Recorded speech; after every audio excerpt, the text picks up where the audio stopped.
Basically हम जो discuss कर रहे हैं रेडिएशन हजार्ड इवेल्युएशन की बात कर रहे हैं और उसको कंट्रोल करने की बात कर रहे हैं। रेडिएशन हजार्ड इवेल्युएट करना इसलिए ज़रूरी है कि हम जहाँ पर भी काम कर रहे हैं यदि हमें ये पता होगा कि उस फील्ड में जाके काम करने पे हमें इतना रिस्क है, राइट, तो हम उसको कंट्रोल कर सकते हैं। पहले ये पता होने से कंट्रोल नहीं होएगा, लेकिन ये पता होना ज़रूरी है कि कितना रिस्क इन्वॉल्व है। जब रिस्क पता होगा इतना इन्वॉल्व है तब हम सोचेंगे कि कैसे कंट्रोल करेंगे, एक बात। दूसरी चीज़, फिर वो मेथड तलाशेंगे कि किस ढंग से उसको हम कंट्रोल कर सकते हैं। जब उसमें देखो तो एक्सटर्नल रेडिएशन हजार्ड में हमने देखा था कि यदि बॉडी से बाहर कोई रेडियो एक्टिव सोर्स है या कोई भी रेडिएशन है, उसको कंट्रोल करने के लिए टाइम, डिस्टेंस और शील्डिंग 3 कॉन्सेप्ट हमने यूज करा था कि जहाँ पे रिस्क है उधर टाइम कम स्पेंड करेंगे तो हमें कम रेडिएशन डोज लगेगा। डिस्टेंस, उससे दूरी मेंटेन करेंगे तो डोज जो मिलेगा वो हमें इनवर्स स्क्वायर लॉ को फॉलो करते हुए मिलेगा। और तीसरा हमने देखा था कि सोर्स और ह्यूमन के बीच में, जो आदमी काम कर रहा है उसके बीच में हम शील्डिंग लगा दें। एक पर्टिकुलर से कितना शील्डिंग थिकनेस लगाना है दैट विल डिपेंड ऑन कि हमें कितना एक्सपोजर हम रिड्यूस करना चाहते हैं। ओके, तो मोटा मोटी हमने वहां पे इस कॉन्सेप्ट को सबसे ज्यादा हाईलाइट किया था। मगर एक तो भाई कि बॉडी से बाहर है, तब दूसरी चीज है कि बॉडी के अंदर यदि रेडिएशन आ गया या रेडियोइसोटोप की एंट्री हो गई तो वो बॉडी को कितना डैमेज कर सकता है वो असेस करना, राइट। वो असेस करना इंटरनल रेडिएशन हजार्ड के मतलब कॉन्सेप्ट में आता है। इंटरनल रेडिएशन हजार्ड को असेस करना सबसे डिफिकल्ट टास्क है। It is most difficult task. Most difficult task ऐसे बोलो कि मोस्ट डिफिकल्ट मत बोलो, lots of uncertainties are involved in calculating internal radiation hazard. क्यों है लॉट्स ऑफ अनसर्टेनिटीज, क्यों है ये समझना जरूरी है, राइट। और दूसरा कि हम कैसे उसको असेस करते हैं। असेस करने के लिए रेडियो एक्टिविटी है बॉडी के अंदर जितना देर तक रहेगा वो रेडिएशन डिके होता रहेगा और वो बॉडी को एक्सपोज करता रहेगा। जिस ऑर्गन में डिपोजिशन सबसे ज्यादा होगा वो वहां पे सबसे ज्यादा डोज लगेगा। रेडियो एक्टिविटी का हमेशा जब भी इंजेस्ट होगा या इनहेल होगा, वो दोनों के तरीके अलग अलग। इनहेल होएगा तो लंग्स में जाएगा, पार्टिकुलेट होगा। एक दो तरह की चीज हो सकती है, या तो वो रेडिएशन सोलेबल हो, कोई भी रेडियो एक्टिव सब्सटेंस है यदि वो घुल सकता है पानी के साथ तो इजिली लंग्स में तो जाएगा, लेकिन वो ब्लड स्ट्रीम में आकर के बाकी ऑर्गन्स को भी डोज देगा। यदि वो नहीं घुल सकता, पार्टिकुलेट है, उधर रह के फंस जाएगा, तो सबसे ज्यादा डोज लंग्स को देगा। एक बात करेक्ट। इंजेक्शन यदि हम ले लेंगे कोई चीज तो जीआई ट्रैक्ट से शुरू होगा, जीआई ट्रैक्ट को ज्यादा डोज लगेगा। कट से यदि इंटर होएगा या ऊंट से आएगा या स्किन के थ्रू आएगा तो स्किन सरफेस को ज्यादा डोज लगेगा। कट होएगा तो फिर कट के थ्रू, ऊंट के थ्रू इंटर करेगा, फिर ब्लड स्ट्रीम में चला जाएगा। अब चूंकि ह्यूमन फिजियोलॉजी बिल्कुल डिफरेंट है, आपकी फिजियोलॉजी, मेरी फिजियोलॉजी, उसकी फिजियोलॉजी अलग है, तो बॉडी से एक्सक्रीशन जो होगा उसका पाथवे जो हो जाएगा रेडियो जो ट्रेवर्स जो करेगा वो डिफरेंट डिफरेंट पाथवे में करेगा। अब देखोगे कि रीनल ये ट्रांजिट टाइम का गैस्ट्रिक एम्प्टी टाइम वगैरह ये लोग करते हैं स्टडी, अभी एक दिया है बंकिम ने लोगों को प्रोजेक्ट। तो हर पेशेंट्स का वो इडली खिलाते हैं, वो सबका मूवमेंट जो है, जो गैस्ट्रिक मतलब जो जो बॉडी के अंदर जो मूवमेंट जो होता है, एम्प्टी टाइम जो है वो डिफरेंट डिफरेंट होता है। चूंकि फिजियोलॉजी फिक्स नहीं है, इसलिए आईसीआरपी ने बहुत सारे एनाटॉमिकल और फिजियोलॉजिकल मॉडल डेवलप करे हैं, और वो मॉडल जो डेवलप करे वो अलग अलग बच्चों के लिए अलग है, इन्फेंट के लिए अलग है, 5 year old, adult, 20 year old, अलग अलग लोगों के लिए ऐसे अलग अलग बने हुए हैं मॉडल में। फिजियोलॉजिकल मॉडल में उन्होंने सिंप्लीफाइड बनाया है, हर चीज के लिए मॉडल है। जैसे लंग्स से एंट्री होगी तो कैसे पाथवे जाएगा, किस कंपार्टमेंट में कितने देर तक रुकेगा, और उसके बेसिस पे उन्होंने कैलकुलेशंस किया है, और बहुत सारे डेटा हमें प्रोवाइड करे हैं कि इजी कैलकुलेशंस लोग कर पाए। दूसरी चीज इंपॉर्टेंट पॉइंट इसमें एक है, जो दूसरा जो कॉन्सेप्ट जो आता है, एक कमिटेड इक्विवेलेंट डोज का इसमें आता है, जो बहुत इंपॉर्टेंट है। उसमें क्या है,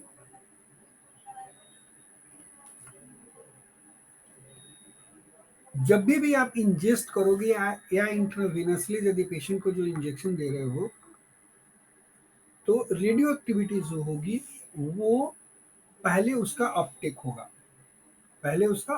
उस ऑर्गन में जाएगा, धीरे धीरे धीरे धीरे एक्युमुलेट होएगा, वो पिक तक पहुंचेगा।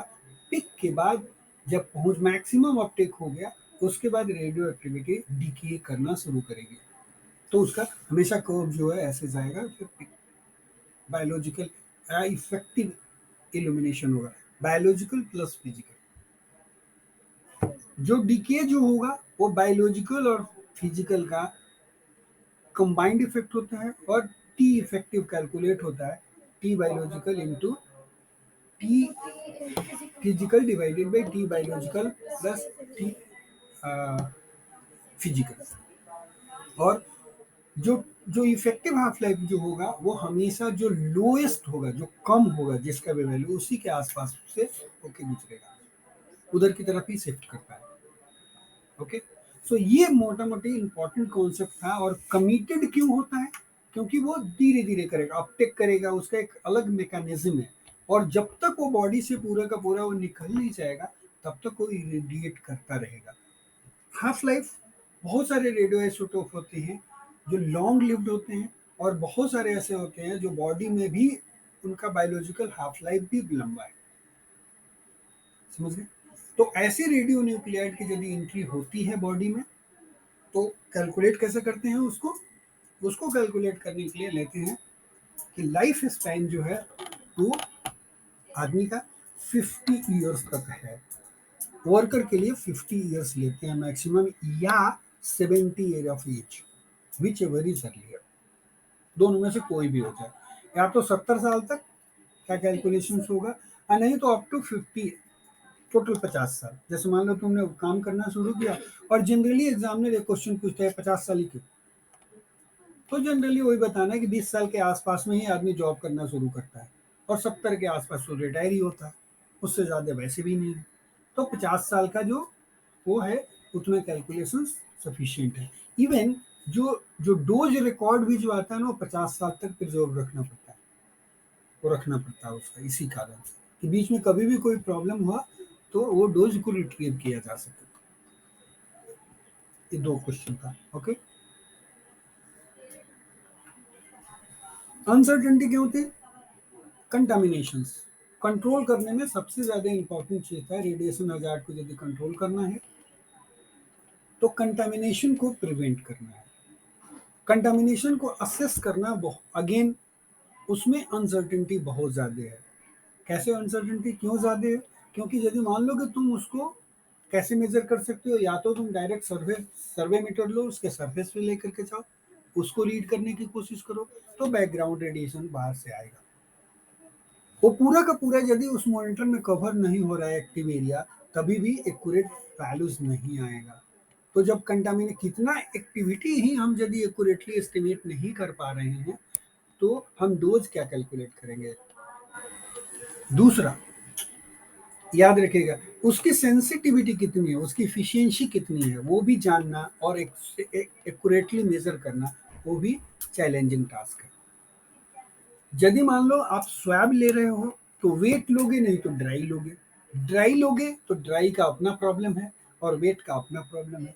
वेट का प्रॉब्लम क्या है? वेट लोगे तो यहाँ का कंटामिनेशन भी वाइप होगा, समझ गए, लेकिन यहाँ पे डाइल्यूशन भी हो जाएगा एक्टिविटी का, कॉन्सेंट्रेशन का।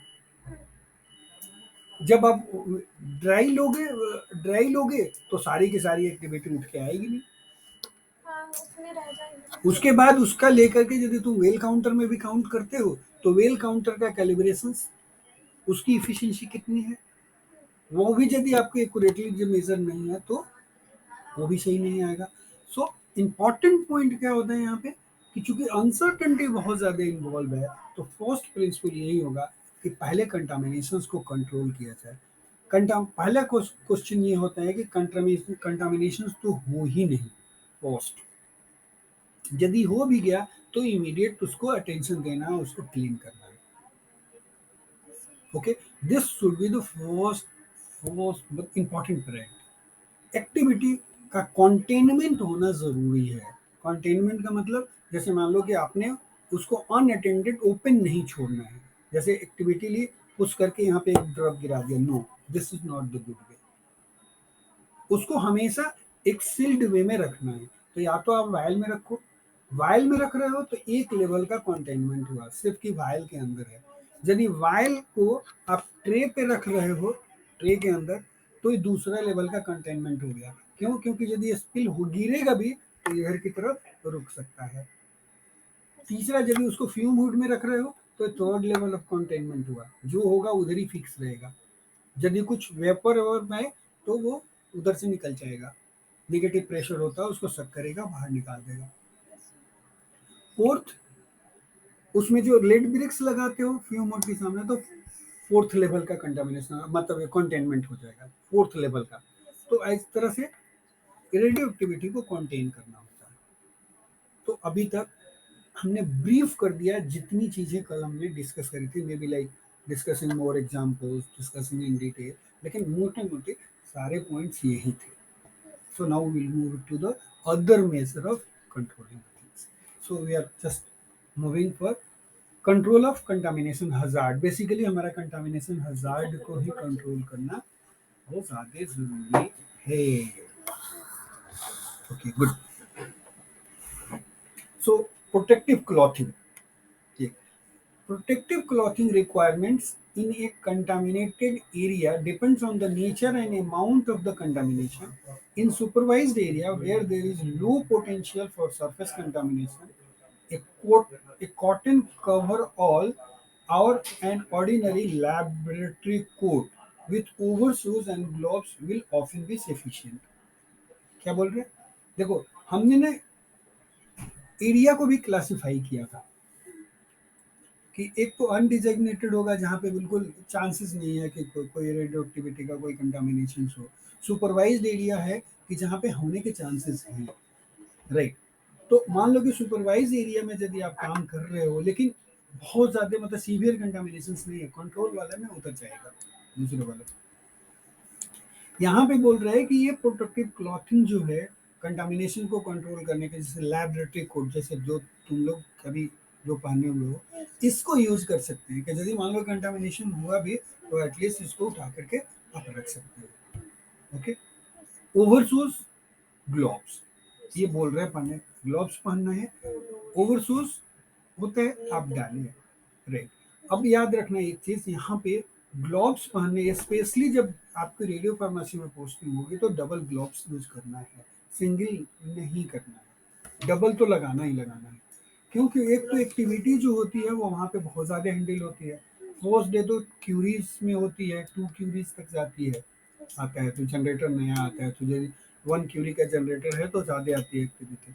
दूसरी चीज़ क्या है कि जब तुम हैंडल करते हो तो बहुत सारी चीज़ें ना पता नहीं चलती, आपने टच किया रेडियो एक्टिविटी, वो उसके पोर्स मतलब एक ग्लव्स को पेंट्रेट करके तो आपके हाथ तक कंटामिनेशन हो जाता है।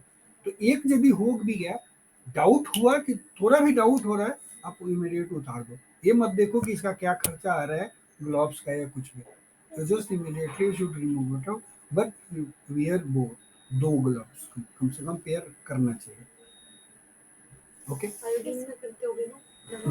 और दूसरा कि कैसे पहनना है और कैसे उसको रिमूव करना है, वो भी ध्यान में रखना है। पहनते वक्त इस बात का ध्यान रखना है कि जैसे उसका फोटो बनाया होता है ना उसके ऊपर ग्लोव्स पे ऐसे करके, तो ऐसे ही मोड़ना है ताकि दूसरा हाथ दोनों ही यदि ऐसे एंगेज है तो इसको इधर की तरफ निकाल कर इधर से करके तब उसको लिफ्ट कर सको, तो आपका कंटामिनेशन नहीं होएगा दोनों में से किसी में। ओके, डायरेक्ट स्किन को टच नहीं करना है basically. Okay, the protective clothing requirement in A contaminated area, देखो कंटामिनेटेड एरिया मतलब ऑलरेडी कंटामिनेट हो चुका है, तो उस एरिया में जा रहे हो तो requirement in contaminated area sorry depend on the nature and amount of the contamination, मतलब किस टाइप का कंटामिनेशन है, अल्फा का है, बीटा का है, गामा का है।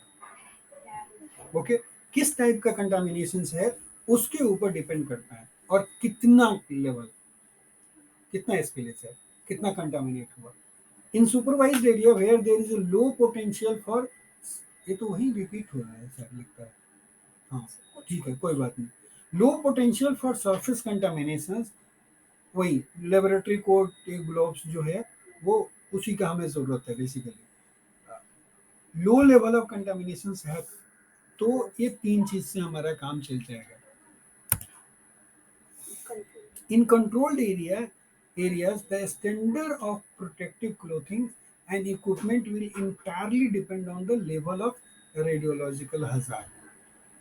For example, where there is a potential for airborne contamination, some form of respiratory protection such as filter mask or a mask with air supply would normally be worn, and where the radioactive contamination is in the form of a contaminated liquid or vapor, the worker would normally be required to wear a fully enclosed PVC suit with a filter mask or fresh air supply. Some example of protective clothing are illustrated in figure 9.4.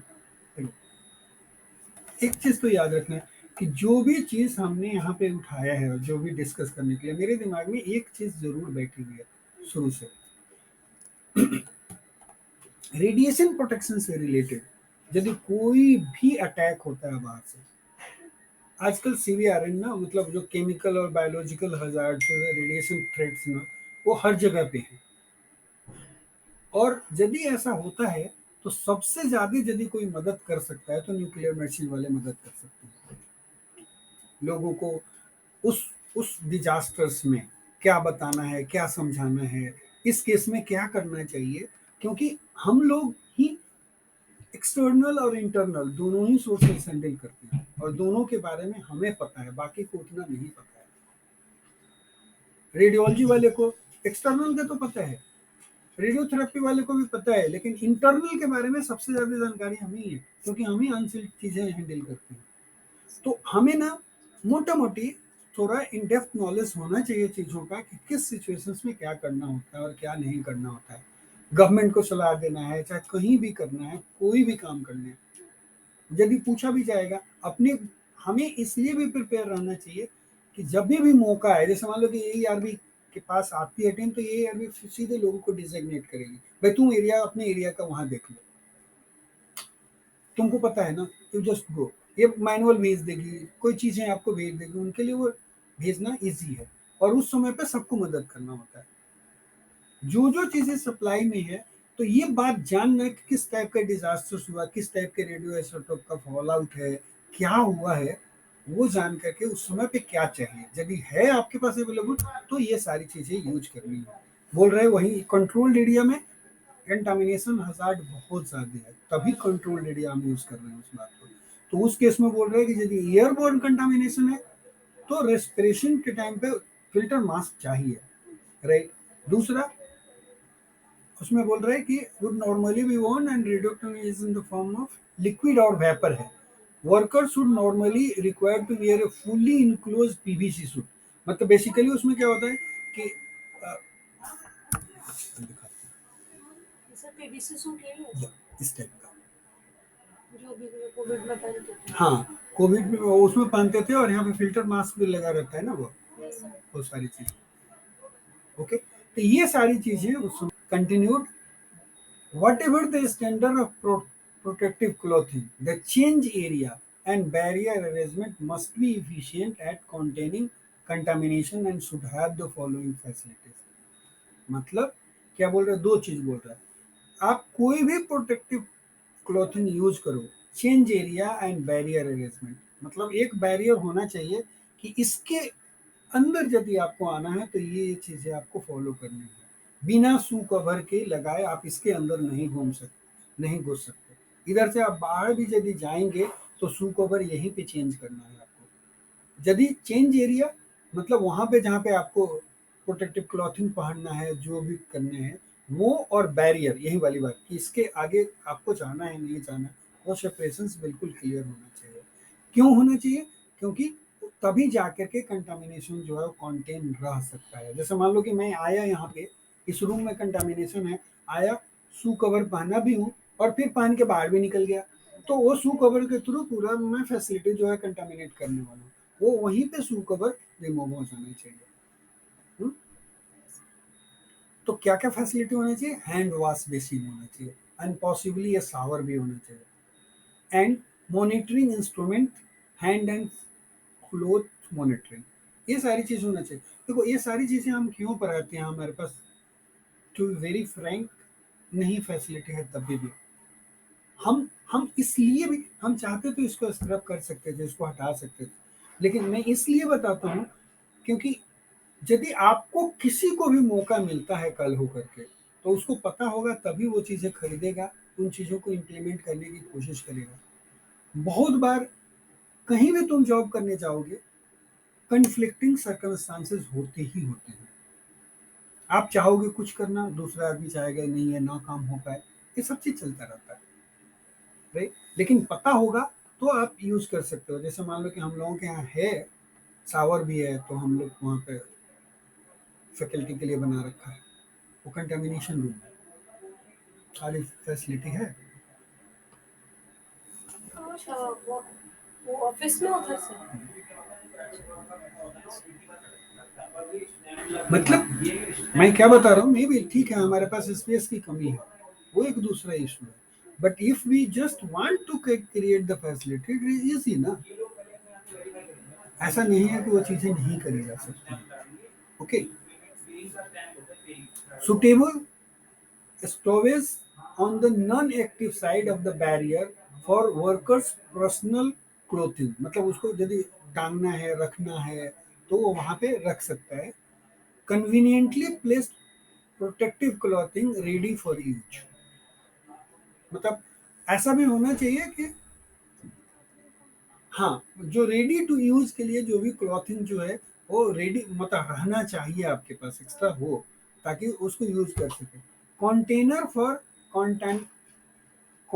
Contaminated और potentially contaminated clothings, यदि मान लो कि कोई contaminate हो भी गया, अब जैसे मान लो कि आपका ये कंटामिनेट हो गया, एप्रेन कंटामिनेट हो गया, एप्रेन कंटामिनेट हो गया, अब तो रखने के लिए जगह ही नहीं, उसको वेस्ट स्टोरेज रूम में हम तो रखवाते हैं, लेकिन अलग मतलब रख सकते हैं, उसका एक प्लेस बना सकते हैं कि भाई ये चीज़ यहाँ पे रखना है, कंटामिनेट हो गया तो, राइट? सो इसकी फैसिलिटी होनी चाहिए। Special arrangement have to be made for laundering clothing owned in contaminated areas and effluent from laundry facilities is treated as a liquid radioactive waste. Okay, बढ़िया। उसके बाद अगेन पार्ट ऑफ यही चल रहा है, कंट्रोल ऑफ कंटामिनेशन हजार्ड। सबसे ज्यादा जोर इंटरनल रेडिएशन में, इंटरनल रेडिएशन हजार्ड कंट्रोल में कंटामिनेशन कंट्रोल ही है, इसलिए हर एस्पेक्ट को टच करते हैं यहाँ पे। House rules and training of personals, a heading है।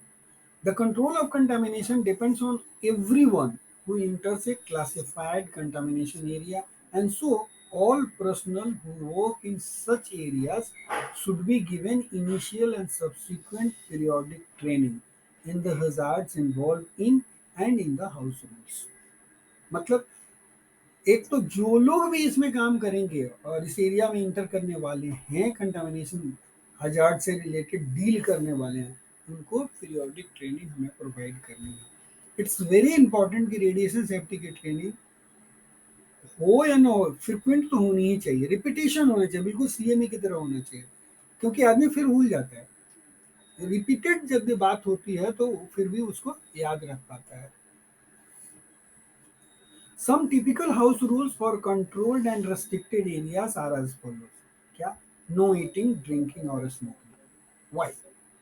Why this is prohibited? जहाँ पर भी रेडियो एक्टिविटी हैंडल हो रही है, स्पेशली उस एरिया में नो ईटिंग, ड्रिंकिंग और स्मोकिंग इसलिए प्रिवेंटेड है। देखो, ईटिंग और ड्रिंकिंग, ईटिंग भाई मान लो कि यदि ऑलरेडी उसने किसी सरफेस को भी कंटामिनेट कर दिया है तो आपको पता नहीं चलेगा, और वो फिर वो आप ईट करने वाले, इंटरनल इंजेक्शन होएगा और इंटरनल हजार तो होएगा ही वाला। ड्रिंकिंग, ड्रिंकिंग तो सबसे ज्यादा डिफिकल्ट है भाई, क्यों नहीं बदमाशी ही करना हो। स्मोकिंग क्यों मना है? हाँ, स्मोकिंग यदि करोगे उस एरिया में तो आग लगने के भी पॉसिबिलिटीज बनता है। इधर उधर डालोगे, फायर होएगा, तो उससे बड़ा डिजास्टर्स क्या हो सकता है? नहीं। No mouth operations. हाँ, नो माउथ ऑपरेशंस मतलब कि खाना है चाहे कोई भी चीज, जैसे मान लो कि आप टच कर रहे हो, राइट, वो उसने एक लाइन में मना किया, no mouth operations. Any wound should be covered with a waterproof dressing before entering the contaminated area. Okay, this is most important since open wound provide a direct route for contamination into the bloodstream. इसलिए उसको तो cover करना ही करना है, water proof dressing करनी है उसको, तब आप कंटामिनेटेड एरिया में मूव करना है तो मूव करिए। सम ठीक है। wound sustained in the area should be reported to the person in charge and treated immediately. Monitoring of the item that inflicted the wound may be required to add any dose assessment. यदि मान लो कि by the way कि wound जो है वो रह गया और आप इंटर कर गए वहां पे, आपको ध्यान नहीं रहा, तो आपको बताना है और उसके डोज असेसमेंट होने चाहिए यदि थोड़ा भी डाउट है। It has to be funny. Ordinary handkerchiefs should not be used in active area. Disposable tissues should always be available. Right? क्योंकि वो कंटामिनेटेड एरिया में है तो उसको पता ही नहीं है कि वो निकालेगा, एयर में कंटामिनेटेड हो तब भी तो डिपोजिट होएगा। अरे तो बोल रहे डिस्पोजेबल, जो भी उस एरिया में जब आप इन कर रहे हो तो डिस्पोजेबल ही यूज करो, right? Tissue papers. All items being removed from contaminated area should be subject to health physics clearance before being permitted to leave the area. Contaminated or active items should be suitably labeled. Whenever possible, set of tools and cleaning gear should be reserved solely for use in contamination area and should be clearly marked as such.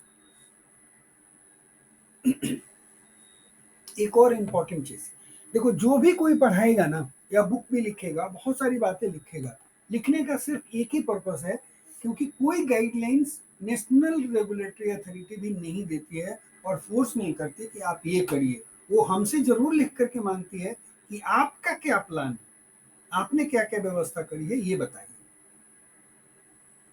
क्योंकि ये ना circumstances पे देखो, बहुत सारी चीजों पे depend कर रहा है ना, बोल रहा है ना, कितनी एक्टिविटी है, किस टाइप का स्पिलेज था, किस टाइप का कंटामिनेशन है, उसको कैसे हैंडल करना है, वो रिक्वायरमेंट हमेशा चेंज होते रहते हैं। दिखाए ना, कंटामिनेटेड एरिया कंट्रोल एरिया में अलग है, सुपरवाइज एरिया में अलग है, तो वो आप ही डिसाइड करोगे ना जो वहां पे काम कर रहा है। ओके, इसलिए ये पूरा ब्रॉड स्पेक्ट्रम जानना जरूरी है, क्योंकि लाइफ में किस तरह की चीजें आएंगी वो हमें नहीं पता। जैसे फॉर एग्जाम्पल आप देखो, आज से करीब करीब जब हम लोग पीएचडी कर रहे थे तो 3 रूम था यहाँ पे, जस्ट 3। हाँ, 2 कैमरा थे, एक थेराइड ऑप्टिक प्रोब था, बाकी कुछ नहीं था। Iodine activity, technician solvent extraction generator होता था, और तुम्हारा ये आयोडीन का जो एक्टिविटी आती थी वो थायराइड पिलाते, थायराइड रिवार्ड था उस समय पे भी, थेरेपी पेशेंट हम एडमिट करते थे। एक्टिविटी कम थी, अब आज तो पेट भी हो गया, बहुत सारी चीज़ें बढ़ गई, एक्टिविटी बढ़ गई, साइक्लोट्रॉन हुआ, बहुत सारी चीज़ें एकदम से बढ़ी, रिक्वायरमेंट चेंज हो गया। तो जब भी आपको नॉलेज नहीं होगा तो बाकी चीज़ आप कंट्रोल नहीं कर सकते, it will be difficult to control. So इसलिए ये सारी चीज़ें का नॉलेज होना ज़रूरी है। Facilities that use unsealed radioactive substances should be designed to ensure that doses are kept as low as reasonably achievable. The risk of using a specific radionuclides in a new or modified facility should be determined and form the basis of design decisions.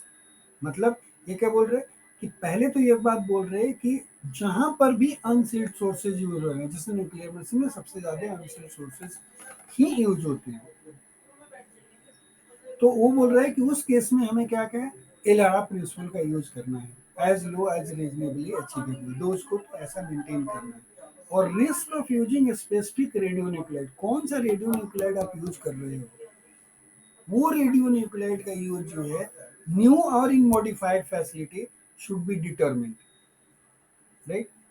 और क्या बोल रहे हैं, forms the basis of design decision, मतलब कि जो radio nuclide आप use करने वाले हो उसके बेसिस पे आप फैसिलिटी डिजाइन करते हो कि किस टाइप का नर्सिंग बैरियर होगा नहीं होगा, उसके कंटामिनेशन होने की क्या संभावना है, ये सारा चीज ध्यान करके ध्यान देना होता है। याद रखना, एक लेक्चर ना हमें बनाएंगे सील्डिंग कैलकुलेशंस पे पेट सिटी का एक लेक्चर, क्योंकि बहुत इंपॉर्टेंट है, वो सारी चीजें उसको कवर करेंगे कभी कि कैसे कैलकुलेट करते हैं। A toxicity classification for radionuclides was recommended by the International Atomic Energy Agency IAEA Technical Report Series number 15 to act as a guide for to the procedures and facilities required for handling unsealed radioactive substances. Although the guidance has lapsed, it nonetheless provides a useful benchmark in assessing the quantities of radionuclide that can be reasonably handled in a chemical laboratory.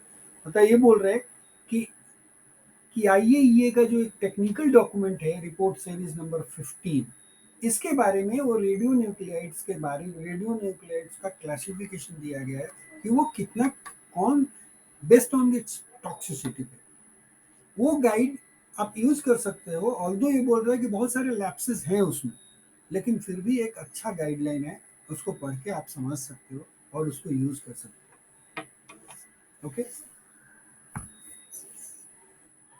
तो ये है radio toxicity and laboratory classification. Actually में आपको बहुत ज़्यादा ज़रूरत नहीं है, लेकिन रेडियो टॉक्सिसिटी काफ़ी हाई होती है, जिसके एग्जांपल जो है पोलोनियम 239 है एंड अमरेशियम 241। ग्रुप 2 एक्टिविटीज जो है वो अपर मीडियम में जाती है, राइट, और उसमें जो रेडियो एक्टिव आइसोटोप जो आता है वो स्ट्रोंशियम 90 और आयोडीन 131 आता है। ग्रुप 3 जो है मीडियम से लोअर मीडियम की है, और वहाँ पे जो रेडियो आइसोटोप जो इन्वॉल्व है वो है P32 और जिंक 65। ग्रुप 4 ये लो एक्टिविटी एरिया है, मतलब लो रेडियो टॉक्सिसिटी के एलिमेंट्स हैं, जिसके इसमें आते हैं आयोडीन 129 और नेचुरल यूरेनियम। ये हमारे काम का बिल्कुल नहीं है न्यूक्लियर मेडिसिन का, और न्यूक्लियर मेडिसिन में हम इसको बिल्कुल यूज नहीं करते हैं। बट ये जानना इसलिए जरूरी है, अगेन लाइक थ्रेट यदि कोई भी है तो मैक्सिमम यदि कोई मदद कर सकता है तो only nuclear medicine people, nothing else. ये वही ग्रुपिंग है, और ग्रुपिंग में एक्टिविटी दी हुई है कि अप टू लाइक 300, ये एक क्लास ऑफ द, अगेन यहाँ पे क्लासिफिकेशन है, अगेन यहाँ पर भी ग्रुप तो है, लेकिन टॉक्सिसिटी के क्लास लेबोरेटरी भी जो है वो तो किस क्लास की लेबोरेटरी है और कहाँ तक एक्टिविटी हैंडल होती है उसके डिस्क्रिप्शन दिए होंगे। Again this is not required for the nuclear medicine, so you don't need to focus it out. Not originally designated for handling the handling toxic materials। Again no quantity तो जो हमने उधर बता दी थी वो वही है। हैं? सर ये मॉडिफाइंग फैक्टर ये मॉडिफाइंग फैक्टर का मतलब है कि ये इस एरिया में यदि आप काम कर रहे हो तो इस स्टोरेज इन क्लोज और वेंटेड कंटेनर्स में मॉडिफाइंग फैक्टर जो है वो 100 से क्या कर रहा है, उसको मल्टीप्लाई कर रहा है। तो जो भी फैक्टर उसके पास, मतलब यहाँ जो भी क्लासिफिकेशंस बनाया ना यहाँ पे, उसको एक्सक्लेट करना है, उतना सीरियसनेस ले करके आना है। बट ऐसे भी इसको आपको जरूरत नहीं है। Any considerable amount of pre-planning must be done before an active laboratory or active area is set up. Apart from the general feature of design expected in any good facility, a special attention must be paid to ventilation and to the surface finishes. Within the facility, air should flow from the lowest activity area to the highest activity area. मतलब हमेशा लो से high की तरफ flow होना चाहिए। ये एक important concept है which you need to remember, specially in nuclear medicine also, क्योंकि हर जगह पे एयर का फ्लो वैसे ही होना चाहिए। ओके, और हाई से फिर वो बाहर निकल जाना चाहिए जैसा भी है। Ventilation systems requires efficient filtration units to remove particulate activity before discharge from the area or even the site. मतलब जहां से भी एग्जिट हो रहा है, जैसे मान लो कि हमारे पास जो स्टैक मॉनिटर्स जो लगे हुए हैं साइक्लोट्रॉन में, वो स्टैक मॉनिटर्स के पास चार एक्टिवेटेड चारकोल के फिल्टर्स लगे हुए हैं, तो उधर जो भी रेडिएशन जाएगा भी वो वहां पे ट्रैप हो जाता है। इवन आयोडीन में भी वैसा ही होता है, क्योंकि वो पर्टिकुलेट रेडिएशन को उसको बाहर इन्वायरमेंट में हमें डायरेक्ट रिलीज नहीं करते, वो फिर उसके बाद डीके होता रहे। It doesn't sir matter. इधर भी होता है, इधर जो एग्जॉस्ट है इसमें, तो जो साइक्लोट्रॉन में एग्जॉस्ट है उनमें तो नहीं होगा नहीं, ना? जो एग्जॉस्ट तुम ऑन करते हो जो ऊपर जाता है, हाँ तो हाँ उसमें तो ये उसके चारकोल जाता है फिल्टर्स होता ऊपर है। ऊपर, हाँ वो स्टैक के थ्रू जाएगा जितना वो स्टैक में लगा होता है। Okay. In case of gaseous activity which would not be removed by filtrations, great care must be exercised in the location of outlets to ensure adequate disposal of any discharge activity. Okay, क्या बोल रहे हैं कि in case of gaseous activity, जैसे मान लो कि gas है जिसके साथ आप रेडियो एक्टिविटी है और उसको आप फिल्टर से रिमूव नहीं कर पा रहे, तब बोल रहा है great care must be exercise in the location of outlets, मतलब जहां से वो एग्जिट हो रहा है वहां पे ध्यान रखने की बहुत ज्यादा जरूरत है, to ensure adequate disposal of any discharge activity. मतलब उसको स्पेशली बिल्डिंग जहां पर भी है इस टाइप का फैसिलिटी, वो हमेशा बिल्डिंग से करीब 3-4 मीटर ऊपर होने चाहिए और लोकल लोग उधर सराउंडेड नहीं होने चाहिए, ताकि ऊपर जाए वो ऊपर से ही डिस्पर्स हो जाए इन्वायरमेंट में और डाइल्यूट होते जाइए। To minimize the fixed contamination and to add decontamination, surfaces in active area should be smooth, unbroken, and made from materials that are chemically inert. This is very very important. क्यों fixed contamination? देखो सबसे ज्यादा जोर जो है वो यहाँ पे कंटामिनेशन को ही अवॉइड करने पे है, और यदि एक बार हो गया या होने की संभावना है तो पहले ही जितनी डिजाइन चीजें जो डिजाइन करने वाली है वो उसका हमें ऑलरेडी ध्यान रखना होगा।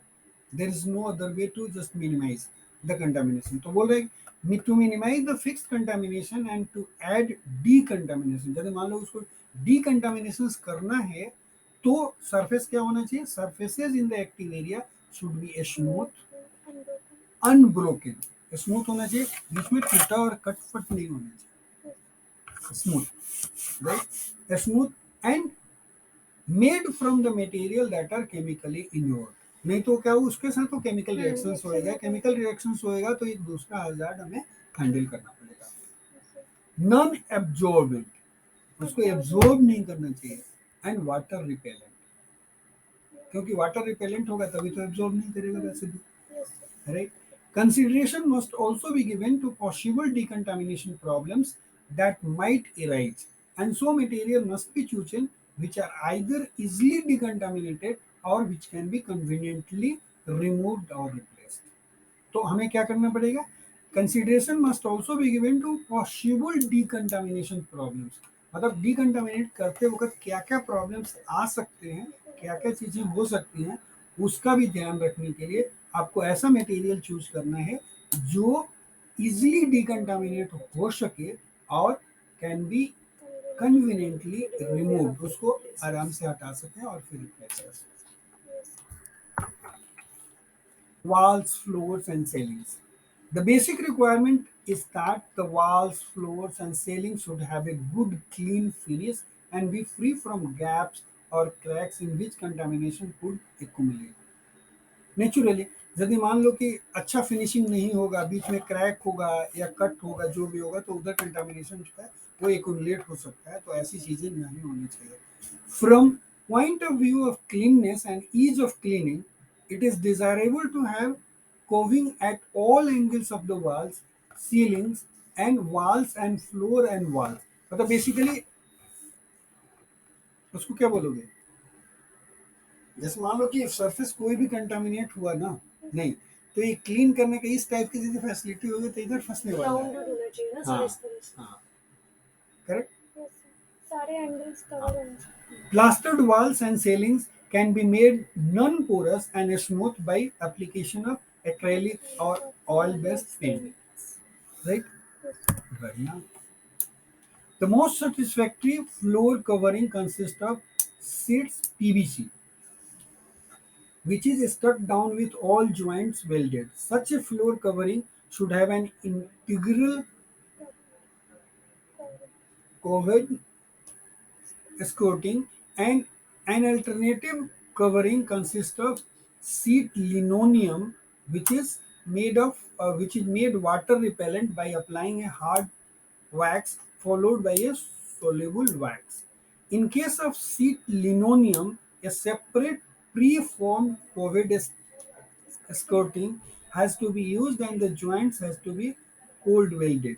PVC linoleum tiles are not normally recommended because many joints in the floor make cleaning up after contamination a difficult operations. Concrete and wood are poor floor materials, but their use is sometimes unavoidable. When they have to be used, they should be treated with a rubber-based paint to make them water repellent. देखो एक चीज, एक और ध्यान रखने की चीज है और जो बहुत इंपॉर्टेंट है,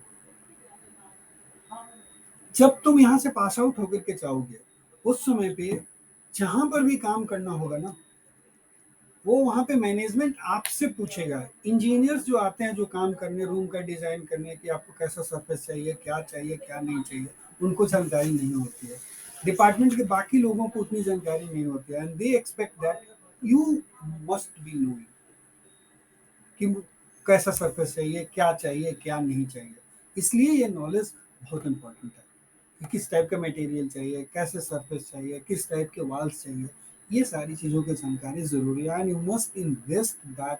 लाइक यदि मान लो कि उस समय नहीं पता है तो नेट पे ढूंढो, सर्च करो, मेहनत करो. जब मौका मिलता है, यदि something is being asked, you should work hard, find it out and give the solution to the management.